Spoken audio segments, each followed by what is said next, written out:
Did Lee Harvey Oswald act alone in JFK's assassination? Macomb Community College hosting mock trial.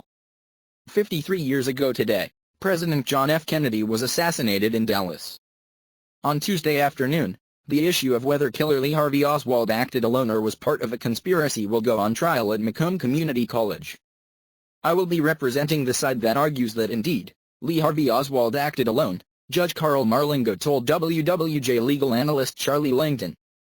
The other side, represented by Steve Kaplan, will be arguing that Lee Harvey Oswald was part of a conspiracy. The audience will be the jury and they will vote at the end of the presentation. Marlinga said 53 years later, the public is still intrigued by the assassination.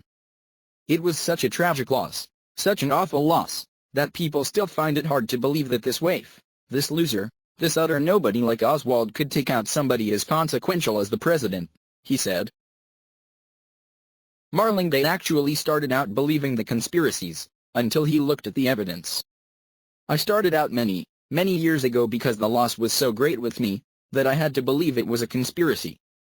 I read every conspiracy book there is and so I come to this coming from the opposite way, he said. I was looking for a conspiracy and after all of these years, I'm convinced that the physical evidence says that Lee Harvey Oswald acted alone. We think that we have the physical evidence to lock in the single assassin theory and convince people. Tuesday's trial goes beyond satisfying a personal quest for justice, however, said Marlinga.